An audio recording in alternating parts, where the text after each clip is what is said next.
نحمدہ ونصلی علی رسولہ الکریم اما بعد فاعوذ باللہ من الشیطان الرجیم برکت بسم اللہ الرحمن الرحیم اقرأ بسم ربک الذی خلق صدق اللہ العظیم۔ آئیے سب سے پہلے ہم اور آپ مل کر اپنے آقا اور مولا حضور احمد مجتبیٰ محمد مصطفیٰ صلی اللہ تعالیٰ علیہ وسلم کی بارگاہ میں جھوم جھوم کر درود پاک کا نذرانہ پیش کر لیں۔ اللہم صلی علی سیدنا مولانا محمد معدن الجود والکرم منبع العلم والحلم والحکم وآلہ الکرام واصحابہ بارک وسلم صلاۃ و سلام علیک یا رسول اللہ صلی اللہ تعالیٰ علیہ وسلم۔ علامہ اقبال بہت بڑے شاعر، آپ ہم نے ان کا نام بڑا سنا ہے۔ وہ کہتے ہیں کہ عقابی روح جب بیدار ہوتی ہے جوانوں میں، عقابی روح بیدار ہوتی ہے جب جوانوں میں، نظر آتی ہے ان کو اپنی منزل آسمانوں میں۔ اور نہیں تیرا نشے من قصر سلطانی کی گنبد پر، نہیں تیرا نشے من قصر سلطانی کی گنبد پر، تو شاہی ہے بسیرا کر پہاڑوں کی چٹانوں میں، تو شاہی ہے بسیرا کر پہاڑوں کی چٹانوں میں۔ معزز سامعین کرام، مجھے آج جو وقت دیا گیا ہے وہ تقریباً 10-15 منٹ کا وقت دیا گیا ہے، جبکہ ٹاپک ایسا ہے کہ اگر اس پر بات کریں تو لمبی اور طویل گفتگو ہو سکتی ہے، لیکن ہم نے فارسی میں ایک مقولہ، ایک محاورہ پڑھا ہے کہ عقل مندارہ اشارہ کافی ہے، عقل مندوں کے لیے اشارہ کافی ہوتا ہے۔ تو اسی طرح آج کی میری گفتگو کو سمجھیں، میری باتوں کو، کیونکہ ہم اور آپ جتنے لوگ یہاں پر بیٹھے ہیں تقریباً سبھی لوگ عقل مند ہیں، انٹلیکچوئل ہیں، پڑھے لکھے ہیں، ایجوکیٹڈ ہیں، تعلیم یافتہ ہیں، اور جو سامعین ہیں وہ بھی علم سے تھوڑا بہت دوستی، شغف، شوق رکھتے ہیں، تعلق رکھتے ہیں۔ تو جو بھی میں باتیں اشاروں میں کروں گا، مجھے امید ہے کہ آپ لوگ اس سے بھرپور فائدہ حاصل کریں گے، اور یہ بھی امید ہے کہ ان باتوں پر ہم اور آپ صرف سن کر کے مزے نہیں لیں گے بلکہ اس پر عمل بھی کریں گے۔ میں نے قرآن پاک کی جو آیت تلاوت کی ہے، یہ آیت کریمہ قرآن کی نازل ہونے والی سب سے پہلی آیت ہے، سب سے پہلی آیت۔ اقرأ بسم ربک الذی خلق، پڑھیے اپنے رب کے نام سے۔ آج کے جو اجلاس ہے، آج کا جو یہ پروگرام ہے، یہ تقریبی فنکشن جو ہے، ہمارے کوٹھی کے جن بچوں نے تعلیمی میدان میں، اسکول میں، کالجز میں، ایگزام میں ٹاپ نمبرز حاصل کیے ہیں، اچھا اسکور کیا ہے، اچھے پرسنٹیج سے جنہوں نے مارکس لایا ہے، ان کی حوصلہ افزائی کے لیے، ان کو پروتساہت کرنے کے لیے، ان کو موٹیویٹ کرنے کے لیے یہ پروگرام رکھا گیا ہے۔ بڑی خوشی کی بات ہے، اور ہونا بھی چاہیے، کیونکہ بحیثیت مسلمان، جیسا کہ میں نے کہا کہ قرآن کی یہ پہلی آیت نازل ہونے والی، ہمارا اور آپ کا فریضہ بنتا ہے کہ اس آیت کریمہ پر عمل کرتے ہوئے ہم اور آپ پڑھیں۔ اللہ تبارک و تعالیٰ نے سب سے پہلے نماز کا حکم نہیں دیا، ایمان لانے کا حکم نہیں دیا، یا تبلیغ دین کا حکم نہیں دیا، رسول پاک کو نہیں کہا کہ جائیے کافروں کے سامنے اعلان نبوت فرمائیے، اسلام کی دعوت دیجیے۔ یہ آیتیں نازل ہوئی ہے قرآن میں، بے شک نازل ہوئی ہے، لیکن اللہ تبارک و تعالیٰ نے سب سے پہلے اپنے محبوب کو جو پیغام پہنچایا، جو میسج پہنچایا اللہ کی طرف سے، اور رسول پاک کو ہمارا پیغمبر کہتے ہیں۔ پیغمبر کا مطلب ہوتا ہے کہ خدا کا پیغام بندوں تک پہنچانے والا۔ تو اللہ تبارک و تعالیٰ نے اپنے پیغمبر کے ذریعے بندوں تک جو سب سے پہلا پیغام پہنچایا، وہ یہ پیغام پہنچایا کہ پڑھیے۔ اب اس پڑھنے میں کوئی تخصیص نہیں ہے، کوئی اسپیشلسٹ نہیں ہے کہ آپ صرف دین کی ہی تعلیم پڑھیے یا دنیا کی ہی تعلیم پڑھیے، کچھ بھی ہو پڑھیے، کچھ بھی ہو پڑھیے۔ لیکن ایک بات یہاں پر غور کرنے کی یہ ہے کہ پڑھائی ہر قسم کی ہوتی ہے، اچھی پڑھائی بھی ہوتی ہے، خراب پڑھائی بھی ہوتی ہے۔ ہم اور آپ دیکھتے ہیں کہ بہت سارے لوگ پڑھ کر کے گمراہ بھی ہو جاتے ہیں، اور بہت سارے لوگ پڑھ کر کے اعلیٰ مقام پہ پہنچ جاتے ہیں، خود بھی سدھرتے ہیں، زمانے کو، اپنے سماج کو، اپنی سوسائٹی کو بھی سدھارتے ہیں۔ تو اللہ تبارک و تعالیٰ نے اس آیت میں جو پیغام دیا، بڑا بہترین پیغام دیا کہ اقرأ بسم ربک الذی خلق، پڑھیے، لیکن اپنے رب کے نام سے پڑھیے جس نے آپ کو پیدا کیا ہے۔ تو گویا کہ قرآن پڑھنے کو بھی کہہ رہا ہے، اور پڑھنے کا طریقہ بھی سکھلا رہا ہے کہ ہمیں کیا پڑھنا چاہیے۔ پتہ یہ چلا کہ انسان کو وہ علم حاصل کرنا چاہیے، وہ تعلیم حاصل کرنی چاہیے جس سے اس کو، اس کے سماج کو، اس کے گھر والوں کو، خود اس کی ذات کو فائدہ پہنچے، اس کو بینیفٹ ملے۔ اور صرف یہ نہیں کہ پڑھ لیا، اور پڑھنے کا جو اصل مقصد ہے، وہ پڑھنے کا اصل مقصد ہی یہی ہے کہ انسان پڑھائی کے ذریعے، تعلیم کے ذریعے، علم کے ذریعے اپنے آپ کو سدھارے، اپنے سماج کو سدھارے، پوری قوم کو سدھارے۔ اگر کوئی انسان پڑھ کر کے صرف اس پر غرور کرتا ہے، صرف ڈگریوں کے لیے انہوں نے پڑھائی کی یا ایک اچھے عہدے پر پہنچنے کے لیے صرف پڑھائی کی، اور اس پڑھائی پر وہ خود بھی عمل نہیں کرتا اور دوسروں کو بھی وہ اس پڑھائی کے ذریعے، اس تعلیم کے ذریعے کوئی فائدہ نہیں پہنچاتا ہے، تو میری نظر میں ایسی پڑھائی بالکل بیکار ہے۔ میری نظر میں نہیں بلکہ کسی کی بھی نظر میں، اسلام کی نظر میں لیں یا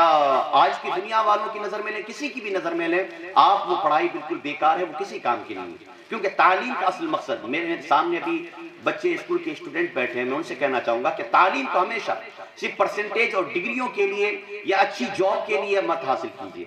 اگر آپ کامیاب ہو جائیں گے، اچھی ڈگری ملے گی، اچھے پرسنٹیج آئیں گے تو آپ کو جاب ملنا ہے، آپ کو کامیابی ملنی ہے، لیکن آپ اپنی تعلیم کا جو گول اور جو ایم بنائیں وہ اس طرح بنائیں کہ ہم تعلیم حاصل کریں گے، اپنے آپ کو بھی سدھاریں گے، اپنے گھر والوں کو بھی سدھاریں گے اور اپنے سماج کو بھی سدھاریں گے۔ اس طرح اگر آپ پڑھائی کریں گے تو بے شک آپ کو خود بخود کسی موٹیویشنل اسپیکر کی ضرورت نہیں پڑے گی، آپ خود اپنے آپ کو موٹیویٹ کریں گے، خود آپ کو اندر سے ترغیب ملے گی، نہیں مجھے پڑھنا ہے، پڑھ کر کے ایک اچھا انسان بننا ہے، پھر مجھے خود سدھارنا ہے، میرے گھر والوں کو سدھارنا ہے، پورے سماج کو، پوری سوسائٹی کو سدھارنا ہے۔ خود آپ کی حوصلہ افزائی ہوگی، خود آپ موٹیویٹ ہوں گے اور خود ہی آگے بڑھتے جائیں گے، آپ کسی کو دھکا لگانے کی، پش اپ کرنے کی ضرورت نہیں پڑے گی، آپ خود بخود آگے بڑھتے چلے جائیں گے۔ اور اس آیت کریمہ کے ذریعے اور ان باتوں کے ذریعے ہمیں یہ بھی پتہ چلتا ہے کہ جب انسان سماج کو سدھارنے کی بات کرے، اپنے آپ کو سدھارنے کی بات کرے، تو ظاہر سی بات ہے کہ صرف یہ دنیا کی تعلیم سے نہیں ہو سکتا۔ آپ اگر یہ سوچے کہ نہیں اسکول میں پڑھ کر کے ہم اچھے رینک لے کر کے آ جائیں اور پھر ٹھیک ہے سماج سیوا ہو سکتا ہے، اچھے کام کاج آپ کر سکتے ہیں، لیکن ایک اچھا انسان بننے کے لیے آپ کو اپنے اسلام، اپنے مذہب کا بھی علم ہونا بے حد ضروری ہے، کیونکہ مذہب جو ہے، یہ مذہب صرف یوں ہی نہیں آ گیا، یہ مذہب کا اصل مقصد ہی یہی ہے کہ انسان کو اچھی زندگی کیسے گزارنے کا سلیقہ دیا جائے۔ یہ جو رسول پاک صلی اللہ علیہ وسلم نے ہمیں جو شریعت دی ہے، شریعت کا مطلب ہوتا ہے راستہ، طریقہ، اور ظاہر سے بات یہ کون سا راستہ ہے، کون سا طریقہ ہے؟ زندگی گزارنے کا طریقہ ہے، زندگی گزارنے کا راستہ ہے۔ ہم اچھی طریقے سے اللہ تبارک و تعالیٰ کو کون سی چیز پسند ہے، کون سی چیز ناپسند ہے، اللہ کے رسول کو کیا پسند ہے، اللہ کے رسول کو کیا ناپسند ہے، اس کے مطابق اگر زندگی گزارنا چاہیں، ایک اچھی زندگی گزارنا چاہیں، سماج کی خدمت کرنا چاہیں، اس کے سیوا کرنا چاہیں، تو ظاہر سی بات ہے کہ ہمیں اسلام کی بھی تعلیم حاصل کرنا ضروری ہے۔ تو جتنے بھی میرے بچے یہاں پر موجود ہیں اور ان کے والی موجود ہیں، میں سب سے گزارش کروں گا کہ آپ جہاں دنیا کی تعلیم حاصل کرتے بے شک کریے، کیونکہ ضرورت ہے۔ آج ہمارے سماج میں ہمیں اگر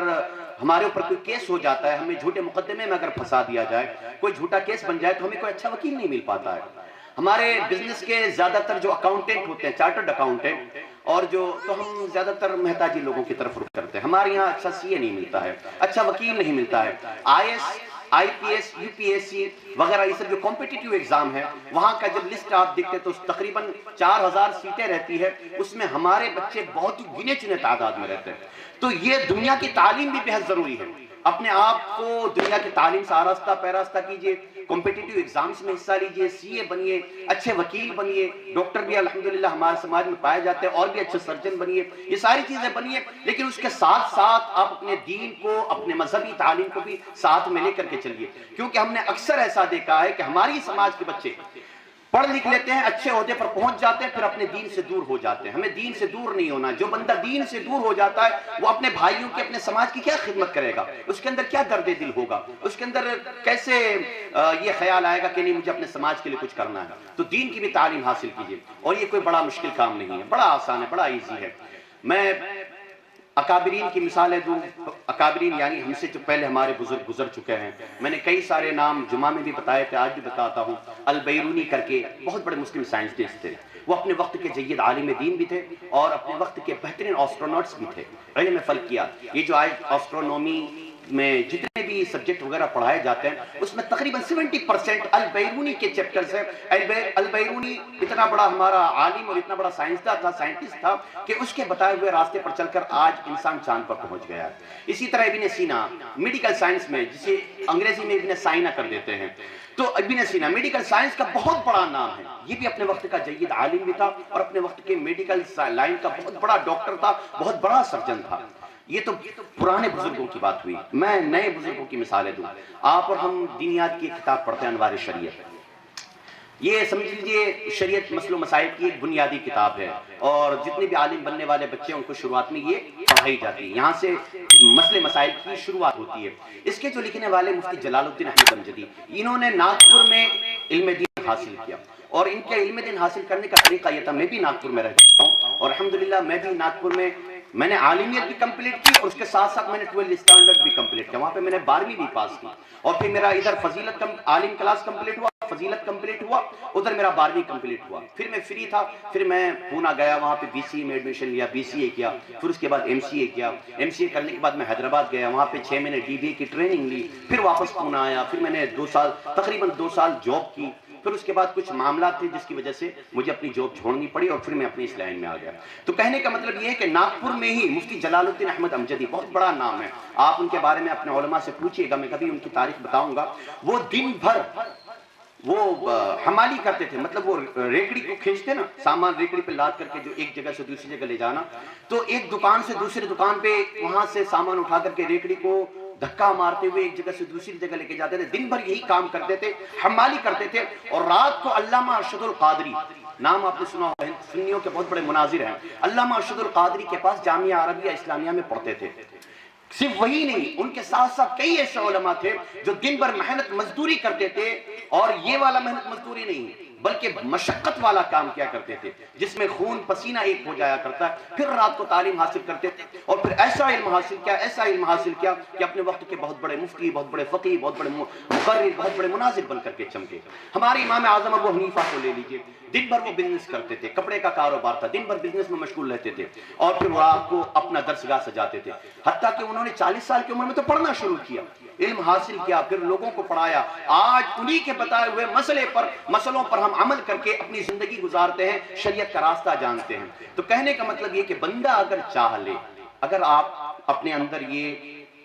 عزم کر لیں، اپنے اندر یہ سوچ لیں، ارادہ کر لیں، نیت کر لیں کہ نہیں مجھے دونوں راستوں پر چلنا ہے، اپنے دین کے علم کو بھی حاصل کرنا ہے، دنیا کے بھی علم کو حاصل کرنا ہے، تو کوئی مشکل نہیں ہے، بڑا ایزی ہے، بس انسان کو اپنے اندر ارادہ کرنا پڑتا ہے۔ انسان اگر ارادہ کر لے تو کیا کیا نہیں کر لیتا ہے۔ یہ تو علم حاصل کرنے کی بات ہے۔ اور ہمیں اور آپ کو، میرے بچوں، آپ کو بھی کیا پریشانی ہے؟ کوئی پریشانی نہیں ہے، ابھی تو نہ آپ کو کمانے کا ٹینشن ہے، نہ گھر چلانے کا ٹینشن ہے، نہ آپ کے والدین اتنے کمزور ہیں کہ آپ کو اپنے بھوش کے بارے میں سوچنا پڑے کہ نہیں مجھے جلدی سے کچھ کر کے اپنے گھر والوں کا سپورٹ کرنا ہے، کچھ نہیں، آپ کو صرف اور صرف پڑھنا ہے، صرف اور صرف جب پڑھنا ہی ذمہ داری۔ ہمارے بزرگوں نے تو دوسرے کام کیے، محنت مشقت والے کام کیے، پھر تعلیم حاصل کی، تو اتنے مقام پہ پہنچے، اور آپ کا کام ہی صرف پڑھنا ہے۔ آپ بھی اگر اپنا شیڈیول بنائیں، اپنی روٹین بنائیں، تو آپ بھی دونوں تعلیم کو حاصل کر سکتے ہیں۔ لہٰذا دین کی بھی تعلیم حاصل کریں، دنیا کی بھی تعلیم حاصل کریں، دنیا کی تعلیم میں بھی پیچھے مت رہیے، آگے بڑھتے جائیے، جتنا ہو سکے اتنا آگے بڑھیے، ضروری ہے ہمارے سماج کو، اور دین کی تعلیم بھی حاصل کرتے جائیے، تاکہ حقیقت میں آپ دین اور دنیا دونوں کو ساتھ میں لے کر بیلنس میں رہ کر کے آپ قوم کی خدمت کر سکیں، سماج سیوا کر سکیں، اپنے آپ کو سدھار سکیں، اپنے گھر والوں کو سدھار سکیں، اپنے سماج کو، اپنی قوم کو سنوار سکیں۔ اور ابھی ہمارے بچے 10th پاس کر لیے، 12th پاس کر لیے، جاتے جاتے ایک آخری بات کر دوں کہ پھر اب وہ باہر پڑھنے کے لیے جائیں گے، کالجز کی دنیا میں جائیں گے، کوئی راجکوٹ میں، کوئی موربی میں، کوئی احمد آباد، کوئی آؤٹ آف گجرات، کالجز میں، یونیورسٹیز میں ایڈمیشن لے گا، پھر وہ ہاسٹل میں رہیں گے۔ ہاسٹل میں ہر طریقے کے بچے آتے ہیں، اچھے بھی آتے ہیں، برے بھی آتے ہیں، ہر کسی کا الگ الگ بیک گراؤنڈ ہوتا ہے، ہر کسی کی الگ الگ سنگت، ہر کسی کا الگ الگ مائنڈ ہوتا ہے۔ آپ کہیں پہ بھی جائیں، اپنی پرسنالٹی، اپنا وجود، اپنا تشخص، اپنی پہچان کو کبھی مت کھوئیے۔ کہیں پہ بھی جائیے، آپ مسلمان بن کر گھر سے نکلے تھے، ہاسٹل میں بھی مسلمان بن کر ہی رہنا ہے، اور مسلمان بن کر ہی واپس آنا ہے۔ وہاں پہ بھی نمازوں کی پابندی کرنی ہے، جس طرح یہاں پہ آپ مسجد میں نماز پڑھنے کے لیے آتے ہیں، وہاں پہ بھی نماز کی پابندی کرنی ہے۔ بہت سارے دوست پھر شکایت کریں گے کہ حضرت سنی مسجد نہیں ملتی ہے، میرے ساتھ یہی پرابلم کریٹ ہوا تھا، اسی لیے میں نے اس دنیا کو چھوڑا ہے۔ تو خیر، عرض کرنے کا مطلب یہ کہ آپ شکایت کریں گے سنی مسجد نہیں ملتی ہے، یا کیا کہتے ہیں وقت نہیں مل پاتا ہے کہ مسجد تک پہنچے، یا مسجد دور ہے۔ دیکھیے، بہانہ کرنے سے تو آپ کے پاس 1000 بہانے، لیکن بندہ اگر کرنا چاہے نا تو پھر کوئی بہانہ، کوئی مشکل نہیں ہے، کوئی بہانے نہیں ہے، نہ کرنے کے لیے 1000 بہانے، اور اگر کرنا ہو تو پھر کوئی بہانہ نہیں۔ اگر مسجد فار ایگزامپل اداہرن کے طور پر مان لیتے کہ مسجد دور ہے، یا اپنی مسجد نہیں ہے، یا کوئی پریشانی ہے، تو یہ کوئی ضروری نہیں کہ جماعت کے ساتھ ہی نماز پڑھے تو ہی نماز ادا ہوگی۔ بلکہ آپ اپنے روم میں بھی پڑھ سکتے ہیں۔ اور میں نے دیکھا ہے کہ ہاسٹل میں رہتے ہوئے جو بچے نماز کی، قرآن کی تلاوت کی، اپنے مذہبی کام کاج کی پابندی کرتے ہیں، وہ بچے اپنے تعلیم میں بھی، ایجوکیشن میں بھی کامیاب ہوتے ہیں، اپنے ٹیچرز کی بھی نظر میں عزت پاتے ہیں، اور اپنے سنگت ساتھیوں کے بیچ میں بھی ان کا ایک وقار، ایک مقام رہتا ہے، ان کی باتوں کا ایک وزن رہتا ہے۔ تو اس لیے آپ کہیں بھی جائیں، نمازوں کی پابندی کریں، اپنے تشخص کی، اپنی پرسنالٹی کی پابندی کریں، اس کی حفاظت کریں، دین پر چلنے کی کوشش کریں، اور کوشش کرتے رہیے اور پڑھتے رہیے، دنیا کی تعلیم میں بھی، دین کی تعلیم میں بھی بیلنس قائم کرتے ہوئے آگے بڑھتے رہیے۔ اللہ تبارک و تعالیٰ سے دعا ہے کہ جتنے بھی بچے آج یہاں پر موجود ہیں، اور کوٹی کے جتنے بھی بچے ہیں، جتنے بھی مسلمانوں کے اہل سنت والجماعت کے بچے ہیں، اللہ تبارک و تعالیٰ دین اور دنیا میں ہر جگہ انہیں کامیاب و کامران فرمائے، اور ہمارے والیوں کو حوصلہ عطا فرمائے کہ وہ اپنے بچوں کا بھرپور سپورٹ کریں، تاکہ وہ دین اور دنیا دونوں جگہ پر اونچا نام کمائیں، اچھا مقام حاصل کریں، دنیا میں بھی اچھا مقام حاصل کریں، اللہ اور اس کے رسول کی نظروں میں بھی اچھا مقام حاصل کریں۔ تقریر کے دوران اگر کوئی غلط بات ہو چکی ہے تو میں آپ سب کو گواہ بنا کر اللہ کی بارگاہ میں توبہ کرتا ہوں۔ استغفر اللہ ربی من کل ذنب واتوب الیہ، لا حول ولا قوة الا باللہ العلی العظیم، اشہد ان لا الہ الا اللہ وحدہ لا شریک لہ، واشہد ان محمدا عبدہ ورسولہ، وما علینا البلاغ۔ السلام علیکم۔